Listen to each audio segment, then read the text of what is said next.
Welcome to The Independent Musician. Our weekly podcast will focus on the independent artist and the music market at large. You'll hear from those artists as well as music execs, tech experts, and marketing leaders from around the globe. We'll discuss what it takes to make it in the biz and how you can overcome obstacles as you progress your craft, all the while making it interesting and fun. Now, here's your host, Mark Skoda.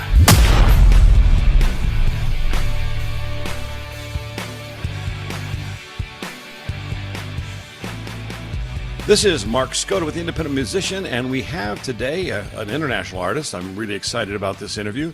Lipsia Wapota, who is actually known by her stage name, Lipsia the Greatest. She is in Portugal, and so we are talking across the ocean, and I'm looking forward to spending some time with you. Lipsia, welcome to the show. Thanks for joining me.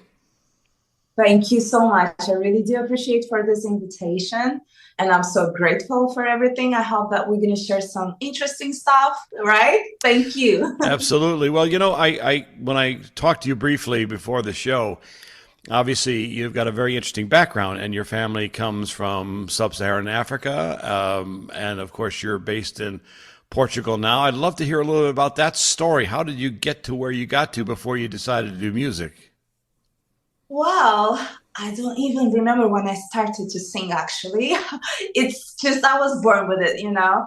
But basically, let me just tell you something. I was born in Siberia, and my father by that time was actually studying there, you know, artificial intelligence. And then when I got 8 years old, we moved to Angola, which is like new South African country, you know. And then, you know, I learned a lot about the history, the culture itself. I got myself grounded, like with my family, grandfathers and stuff, you know. And I think that that blend of cultures itself, like from Russia and Angola, that blends perfectly, you know, that actually makes a unique perspective from both like sides. And I learned a lot with that, actually. It's beautiful. It's beautiful to see different cultures joining together, you know. Yeah. Is your father Russian? No, my mom is Russian, actually. My father is Angolan, yeah. Oh, wow. So that's very cool. I actually spent a lot of time in Russia as well, actually, when it was the Soviet Union. You've been traveling a lot. I have indeed, and spent time in Moscow and what was then Leningrad, now St. Petersburg again, and just had an extraordinary experience there, and of course spent a lot of time. Although Angola was not one of the places I've been, as I think I shared with you earlier, but I spent a lot of time in Africa through the continent, and it's been. I share your view. That's why I wanted to talk to you, because I think a lot of Americans in particular have such a narrow view of the world, right? We see a lot of stuff on the world. We don't get to meet people. We don't get to hear from other people in a blended culture, as you've obviously experienced, and as you rightly identify. It's enriching. I mean, it enriches you as a human being, but of course ties your whole family together. And two more disparate peoples, right, from Angola and from Russia. I mean, that's pretty wild, to be frank. It is, you know. As far as I remember, my parents, like my family parents, they had like a huge issues with that, you know, because they said, oh my gosh, how are you gonna like marry someone that actually has nothing to do with your culture, with your mindset, you know? We had a lot of issues with that, but you know, that love, that vision of being together was like stronger than something else, you know? Right. And it's so beautiful, yeah. So of course you then lived in Angola, and how did you come to Europe and specifically into Portugal? Oh, are you sure that you want to know about that? I want to know about it all. I already understand why your dad fell in love with your mother. That's easy, okay? So, but having said that, how did you end up in Portugal? Well, it's not a happy story, actually. I'm going to tell you the truth. When I started my career in Angola as a musician, I was very young. I started to like songwriting to the famous artists, you know, co-production, executive production as well. And then I just started to do my own career. And then my vision was because my father he had that lot of pressure under me, you know. He was saying, oh, don't you want to like study like me, like Right. artificial intelligence and stuff? And I said, no, Daddy, I'm sorry, I'm literally an artist, you know. But my view of point of being artist is just to go worldwide. It's not just being local, you know. Right. So I had to invest a lot of my time to study the business industry, music business industry, you know, how it works. I had to network a lot. I had to take it seriously because like it was like a commitment that I had to promise to myself, you know, and to my family that I had to make it right, you know, not just being a local or temporary artist, but like be a legendary, you know. Right. Yeah. So I had to invest a lot of my time and effort to see what's going on, like number one music industry, where it is, like major locations. And I had a lot of opportunities. I've been in the States previously, you know, I used to study like there as well. I've been to Houston and New York. I've been networking as well, like doing a lot of stuff. I was in the New York Fashion Week in 2017. Yeah, I've seen some of your pictures, and you're very much a fashionista, aren't you? I mean, you integrate your artistry not only through your music, but through your physical presence and some of the artistic design of the clothing you wear. It's quite remarkable, actually. I appreciate that. I think that, I mean, it's the entire package. I see myself as a brand that actually has the story to tell, right? Indeed. So has a purpose. So that's the way I see. And then like this, because I was networking and everything was going well, especially in the States, I had a lot of contracts, like proposals and stuff, a lot of opportunities going on. And I was like quite unsure. And then before going there, because I was as independent there, you know, Right, I didn't have right. any contract. So I was investing in there like media, social, PR, publishing and stuff. And then I got actually departed when I was going back to the States. And they told me that I'm not able to get in for 5 years because I didn't have any official contract to be there, even though I was networking, right? I see. So I spent my entire life like investing in that, you know, and then States like actually told me to come back here because I was making like Portugal, Angola, right? And then Portugal told me that you didn't do anything wrong. So why is the reason that you're gonna leave? Just stay here. And I was like, I was trying to change my ticket, like flight ticket, and I couldn't change. And then I understood that I should be staying here. Okay, I got it. I cannot get out from here. I cannot go anywhere. So fate basically demands that you stay, right? Yes. And then I realized after like 1 year, because I had to ask myself, why did I do, or what is the lesson that I should take from that, you know? Because it wasn't easy for me. So, and then I realized that I wasn't prepared because I didn't have my feet on the ground, you know, I wasn't grounded. I wasn't prepared to receive what I was supposed to receive at that moment. And now I feel more prepared, more grounded, right? So I just say thank you. And it was a great challenge to figure it out how the European market works now, because I was so used to like United States market, like itself, and European market, it's such a totally different market itself, the way people network and interact as well, right? So yeah, now, let's go back for a little bit to Angola. Of course, a couple things for people is Angola is actually was a colonial, the colonial power was Portugal, the Portuguese, right? Yes. And there was actually the Angolan-Portuguese War. So your tie-in back to Portugal is because of both your Angolan heritage as well, right? So that allowed you to move to Portugal without a problem and live there without a quote-unquote visa. Is that right? Yes, we actually had that. Like, there's way more facilitation in terms of like itself, like Angola and Portugal and Angola, right? So Now, I'm interested because you mentioned a lot about the fact that you began studying the business market in Angola, and were you looking worldwide? I mean, is there much of a music industry in Angola? You know, I'm familiar with. In fact, I'm actually trying to recruit a a Nigerian artist who has got some very cool hip hop with a definite organic African sound. Hopefully he'll join the label. But it's interesting. So how did you, sort of sitting in Angola, as an American, you don't imagine there's much of a music industry there for pop music. So how did you? Let me tell you something. Yeah. There's a huge opportunity in terms of sound itself. It's such a virgin sound that should be explored worldwide that hasn't been explored itself. But because the Angolan market is so closed, Yeah.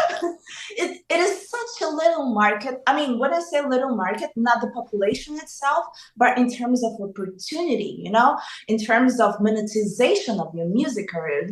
I mean, independent artists there, it's hard to survive over there as independent artists because everything there's a system, and it's hard to break that system itself. There's only one or two people in the industry that actually take control of that. So it's quite hard. That's why they never, Angolan artists, they're really, really talented. I mean, in terms of worldwide talent itself, right? Because they combine image, they combine talent itself and sound that should be explored, and it should go far away. But I'm asking myself, what is the issue? Why it doesn't go farther? I have no idea. It should be explored. Well, that's my mission, to take care of it. Yeah, it's interesting. I actually met with a person actually who was doing some worldwide work on artists, and particularly she was focused on Africa. We talked about this, and I said, it's interesting because you have this logistics problem, first of all, and you have a very different market. And I said, one of the things that you need to do in promoting international artists, and I've talked with with the one individual that I've been talking with about the idea of frankly using a lot of live streaming and streaming generally, right, in order to get your voice out to the world, because obviously logistics oftentimes restrict the markets themselves, as you point out, may not be as large in terms of venues and the ability to put a band together and play, even payment, right? So I talked about the fact that you have to have paywalls and really promote yourself. I think you rightly have identified, I think, some of the keys, right? It's you managing yourself as a brand, not only your music, but your entire persona, because at the end of the day, that is going to be critical for you to sort of break through. And as you've already begun to do in your own efforts, specifically as it relates to your music, your fashion. And it's too bad, honestly, that, you had the challenges to try to come into the United States when, as you know, we have a political problem here where if you come across illegally, it's not a problem. But if you try to get here legally, it's a problem, which is too regrettable. Now, your current release, Ulinguela, is that the language of that music, and is it African based? Tell me a little bit about the inspiration for that piece of music. Yeah, sure. It's actually, we have two different languages on this music. First, it is Nyaneka Hundi language from national location of my father's village. It's a dialect, Nyaneka Hundi. It is Kunene location, which is Kunene province, and it's really, really close to South Africa.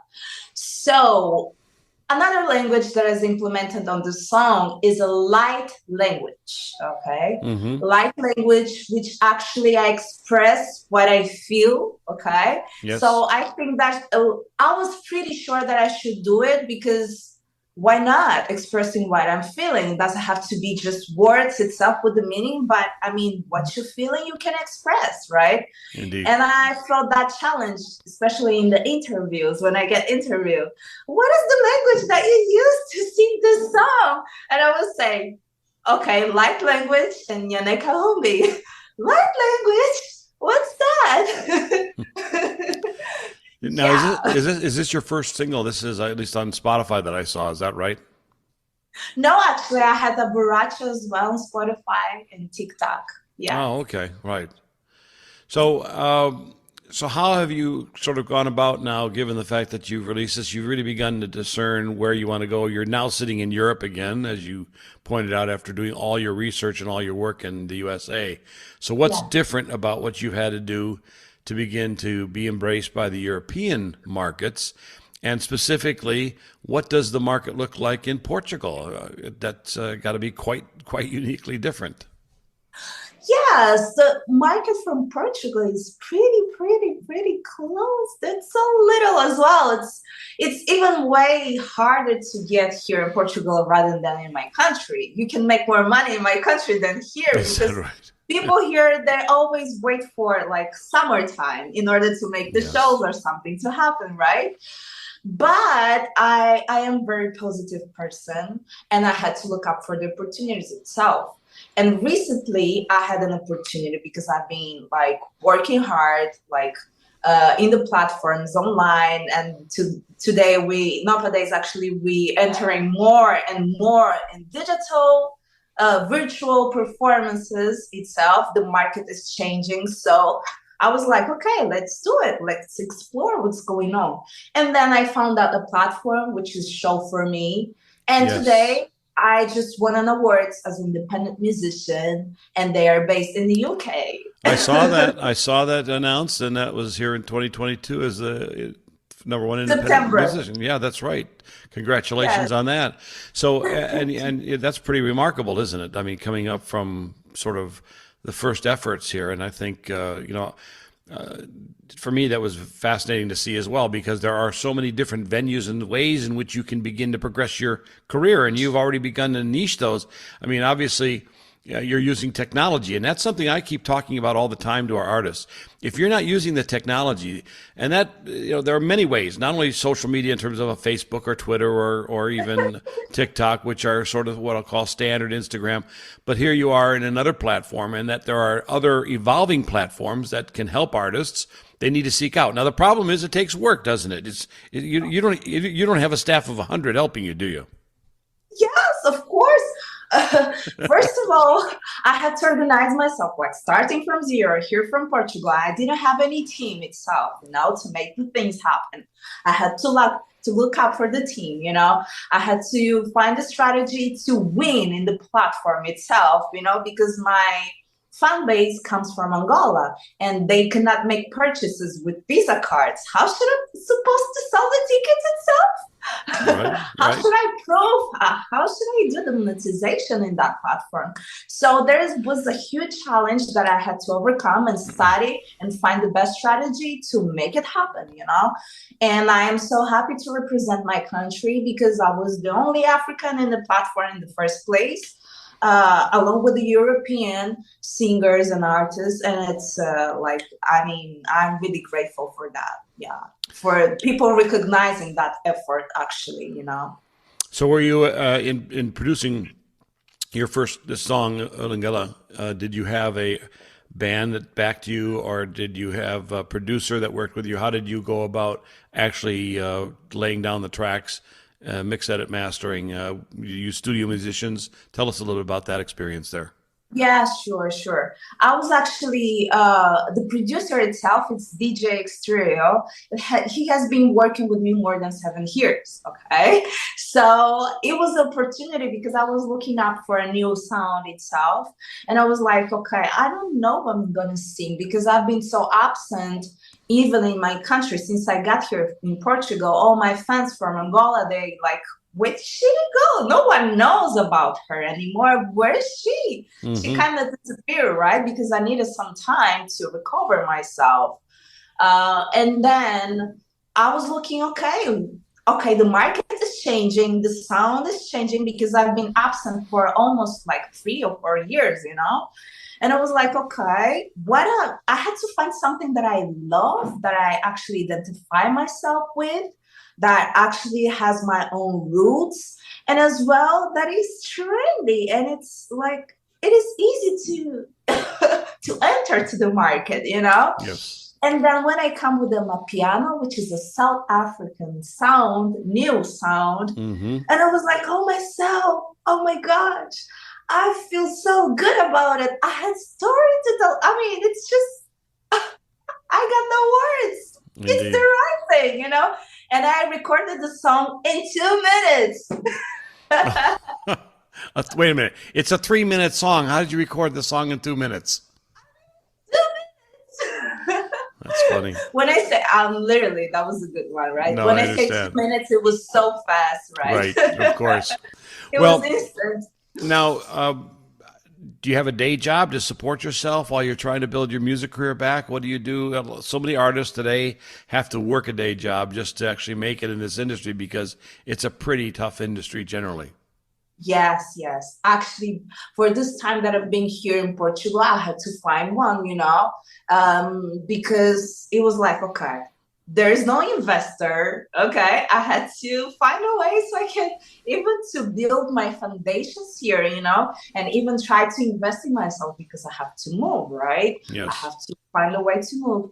And then I was looking for a solution, and then I got a job, and I'm currently working online on the Nike.com website. So, Oh my goodness. Well, there you go. So you got time and you can work as you want to. And online is, I tell people all this all the time. As bad as the pandemic was, it changed a lot of the ways we work now. And in terms of how people work, they no longer have to go into a common office place because they're more productive at home. They're getting with their families, or they're able to work more hours and different hours. So, and there are a lot more online jobs today than there ever were before because, well, very simply, they're using technology to manage the employee-business relationship, and in any case, we're becoming much more technocentric world in dealing. Yeah. I mean, I got so happy, and I was like, okay, I had to find a way, and then it just came, Yes. And I've been working for Nike for a while, and investing in myself, which is, I think, it's great. And I've been learning a lot with Nike itself, as a brand, as a company, as the story itself, Air Jordan as well, the line, how they build all the branding. I am so passionate about it, and I feel so inspired about the greatness of Air Jordan and Nike itself. And I think that it serves the purpose. I've been learning a lot, so I can apply in my career as well. Now, you're obviously, in your expression of sort of your inquisitiveness and your research, are you college educated? What's your educational background? Because you're spending a lot of time on doing, and I'm going somewhere with this in a moment. So tell me about your background in terms of education first. Well, I studied architecture and urbanism, interior design. A lot of planning, because I was like, I had to find something that I love, as an artist as well, right? And then I found as architecture is something close to the art, and a lot of planning. Yes. So basically, I mean, you've got your college background. You focused on a project, a study that is artistic in its very nature, design, and you are personally committed to brand management. That's very interesting, and of course, the musicianship. It is important for artists, I think, to understand that in today's market, as you rightly have been talking about throughout this conversation, that there's really a necessary integration of culture. In other words, what's going on in the market, specifically between culture. Your roots are oftentimes important points of inspiration. There's an important element of brand. I always say it's better to manage the brand than the band. The Beatles could change people, although, quite frankly, the Fab Four will never be the Fab Four again. But having said that, there are lots of bands who've continued to evolve, change out members, but continue to manage as the brand. And of course, you're in frankly managing yourself as a brand, I think, is a very smart move. And then tying that back to your musicality, your musicianship, ultimately, I think gives you more venues and more opportunities to promote yourself, right? And I think all artists need to know that, because today, just having great musicianship isn't enough. I mean, it's just not enough, right? Not at all. And then when you consider the fact that so much of what we see online today is visual, although I've got a face for radio, I generally try to do these podcasts as audio only, right? So as I like to say, the reality is they have to have that image when they're presenting themselves to the market as well. And that's whether it's a YouTube video or a music video, or even beginning to try to monetize that brand by creating affiliate management or affiliate relationships, such as Nike or other brands that would sponsor you as an artist, which I think are all the pieces that are necessary today, and you seem to be juggling most of them. Oh, well, it has to be, right? Because, I mean, as I told you previously, I had to make that promise. I have a mission to share to the independent artists, upcoming independent artists or artists in general, how to make the things happen, how to do it for yourself, right? Because it has been a huge challenge to monetize yourself as an artist. You know, there's a huge barrier, and there's a lot of stuff that independent artists should do for himself in the first place, in the first stage, of course, before having like the entire team. Being independent artist doesn't mean that you're working alone. Never. It's being able to lead people around you, you know. I think that is the true meaning of being independent artist, or be a leader, right? So of your own project, of your own vision. So lead people, right? So it's not an easy task, and it should be, you should have an experience, you should have like a how can I say, baggage, you know. You should follow, you should get out. Right. As every entrepreneur out there, like, so never give up, you know, just learn and have always a positive mindset, and do not forget your vision, okay? Because most of the time you will always forget about it and try to do something else. You're obviously a vocalist, and you play the piano as well. Did you take formal lessons in your youth as a child, or did you just naturally come to this with a natural talent? That's a good question. It's all natural, always by the ear, you know? Interesting. Okay. So but I don't want to say that for that long. Of course, I should take lessons just to explore that talent. But yes, it's by the ear. Yeah. Okay. So what kind of projects are you working on right now going forward? Are you obviously done the single? Are you working on an album? Are you looking to move? I know in your bio, you're actually trying to go into more of a pop sound. Obviously, you've got the look of a pop artist. Your profile on Show For Me is actually pretty intense and very cool. Got a cool vibe about it, very powerful vibe. So, you know, are you using that to your advantage in your next album? Well, yes, we're gonna release soon a new video for Ulinguela, okay? So we are preparing this new campaign for this video, and we are investing a lot of time to create micro content creation, you know, in the social media. That's why I was looking as well for some opportunities to get interviews as well.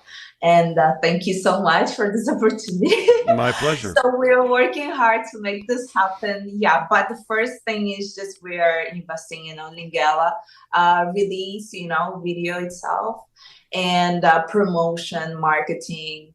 And then in the meantime, I've been recording as well new projects, okay? And we're trying to get into metaverse as well.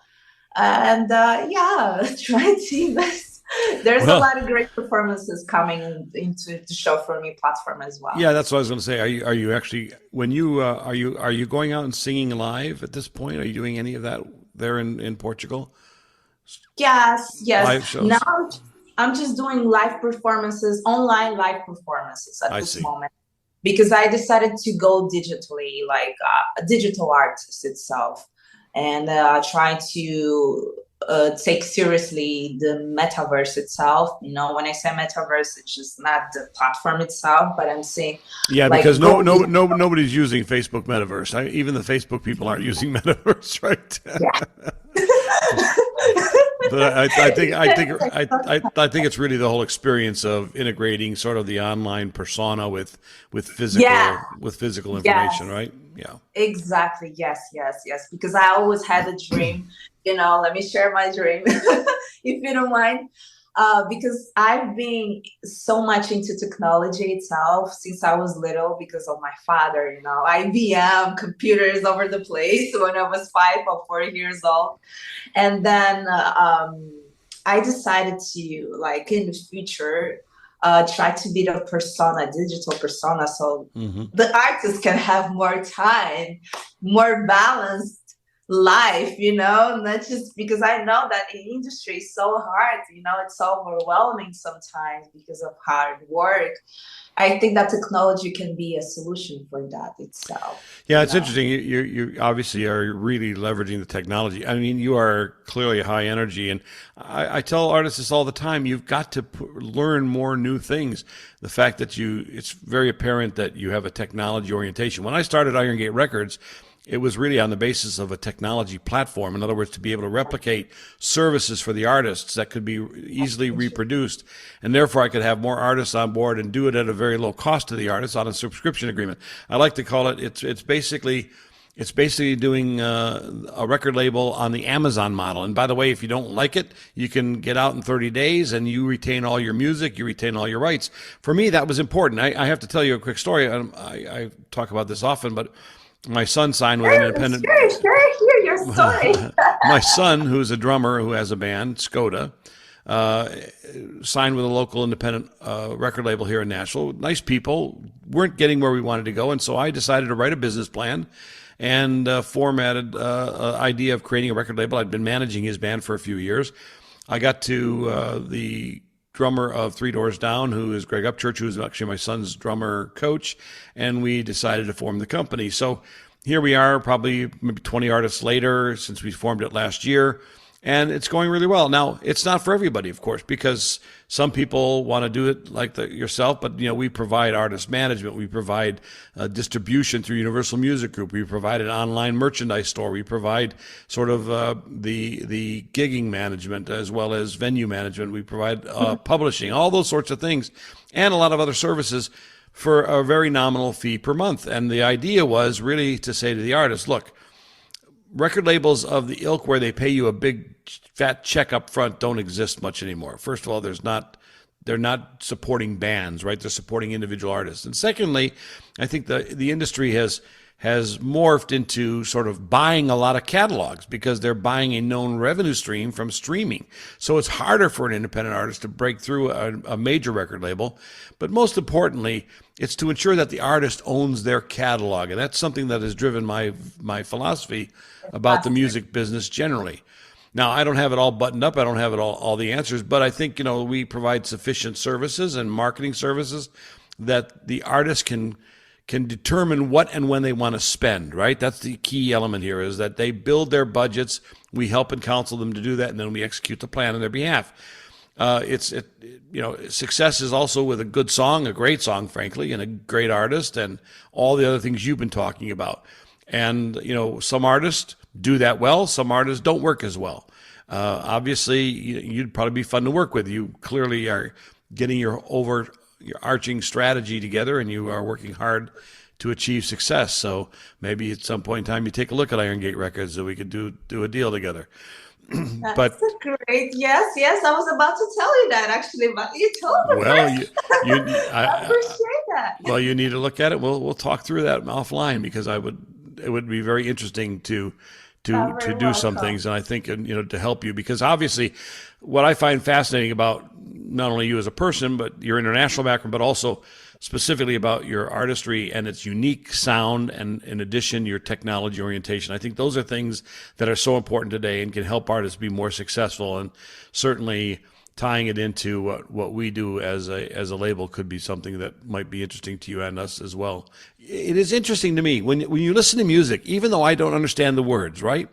The language, the linguistic elements matched with your musicality are very interesting, and they sort of give you a feeling. You don't have to actually translate word for word, but you have a definitive feeling about not only the music itself, but the origins of the music, which I thought was pretty cool when I first listened to that. Oh, really? Yeah. That is the feeling. That's the right thing that I actually wanted to pass to the people, like imagination, like have that like imagination, bring that imagination to the people, I wanted to pass that. For example, the word Ulinguela itself, even though it doesn't have the meaning of official meaning, right? But from my perspective, when I sang Ulinguela, when it was coming, the sound was coming from myself, I saw like a gate opening. So I like open the gates, and Ulinguela like open the gates. Oh, by the way, iron gates. Right, there you go. Okay, very cool.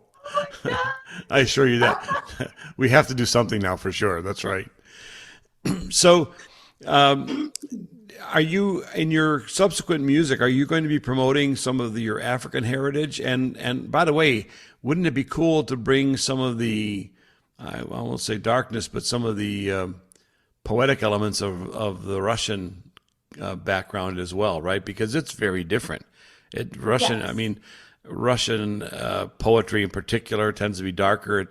It really matches to the soul of the man, right? I mean, there is a whole cultural element there that would be very cool. I mean, to bridge that between Russia and Angola, I have no idea how you do that, but it would be kind of a real interesting challenge. Oh, you know what? So we are preparing the video clip of Ulinguela actually, and the how can I say, the executive production, the creative production of this video was based on 3 different stages of my life. Okay, Hmm. and one of the first stages is the dark side of myself. So and you know what? It actually represents my mother, and I Right. like and I was using the clothes like my mother used to use that clothes from 90s in the Oh, Russia. right. Yeah. And I had that inspiration, because my mom was very fashion, and it was inspired on that first. And I was in black and white clothes, and representing, like, I'm feeling depressed, and I had to represent that, not just sing it. I wasn't singing that song actually. I was Hmm. just representing, feeling that pain, and then the middle stage, the second stage, it was like I was fighting with myself. Since I identified my dark side, okay, it's fine. I got it. I know my dark side now. Now I have to overcome, right? And that you Yes. trying to fight like that warrior spirit. And the third stage, which is like a greatness, that excellence when you master yourself, when you are the greatest version of yourself. So yeah, those 3 stages of Yeah. this video clip that we had to make it happen. Well, that's very cool. I mean, again, that's the sort of, as I listen to the song, that's the inspiration I would have thought about, right? Especially talking about your background. So obviously, either I'm one hell of a producer or have great insight into who you are as an artist. So this is kind of fun to hear that you're moving in that direction, because I think that would be very cool, and that's something I'd like to help you promote here as well. Your English, by the way, is excellent. So did you speak Russian as well as a little girl? Did you? It's my first language. Is it really? So okay, I didn't realize that. So that's what you grew up in your household. Yes, because I only left Russia when I was 8 years old. Hmm. So I had the opportunity to learn Portuguese afterwards. Yeah, interesting. Yes. So did you learn Russian, by the way, just as a side note, or do you speak any Russian still? I still speak Russian as usual. Okay, just asking. Don't get mad at me. Every day with my mother, so we speak in Russian as That's usual. fascinating. That's terrific. Well, my German used to be very good, and I can speak Oh, you Japanese. So speak yeah, yeah. German. So Have it's you been to Germany as well? yeah. I lived in Germany, England, Japan, Belgium, Hong Kong, and Singapore. So lots of places all over the world. Yeah, You very should cool come stuff. to Angola. Oh my gosh. Literally, you should come to Well, Angola. I was right before COVID hit. I was down in Zimbabwe in Harare and over in Johannesburg and then also in Durban. So I was just south of you, obviously, but I have not been to Angola.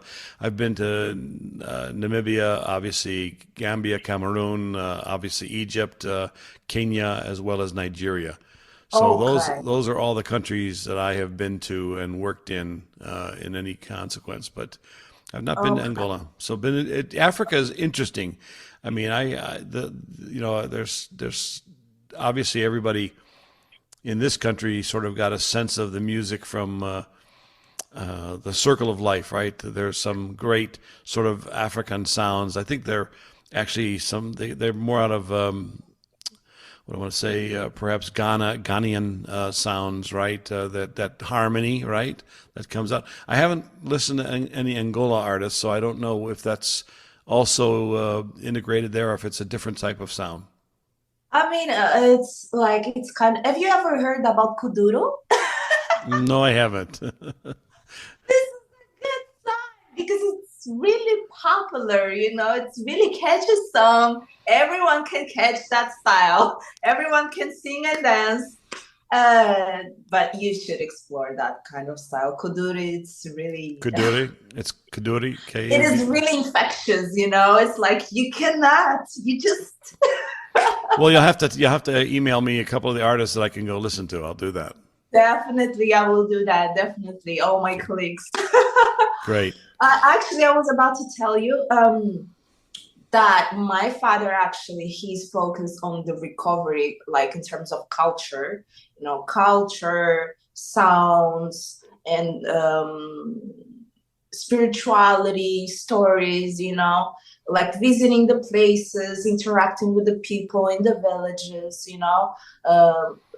inviting some international people who are actually interested, visiting that places, exploring more the culture itself and the sound and the dance. Mm-hmm. So you're very welcome. Whenever you want to, just hit me up. So we're gonna prepare that for you. Yeah, because obviously I will be going probably back down to South Africa in the new year. I've got a business partner there, so that would be kind of interesting to go into Angola. He obviously works throughout Africa as well, but that would be kind of cool. I'd like to do that. I'll take you up on that offer. Oh, that's amazing. So, as we're sort of closing out here, next steps for you, obviously you're going to finish your video, which you must send us, and we'll be happy to promote it. And you're working on a new, is it EP, album? Are you writing some new music, or what are you doing? Yes, actually, I have home studio here. I've been recording. Okay, I'm not the kind of artist who actually.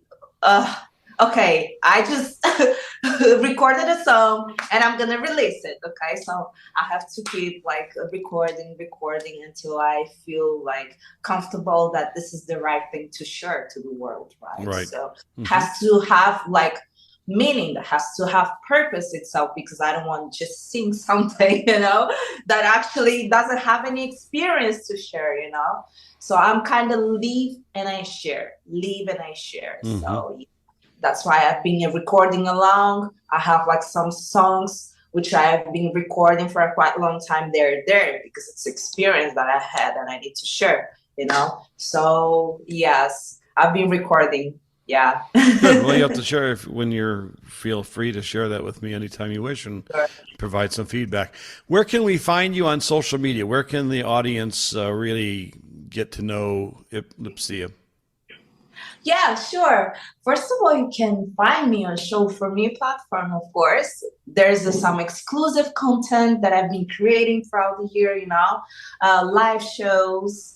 Okay, feel free to. And that's show number 4me.com, showforme.com. Yeah, showforme.com. Yes. Right. Thank you so much.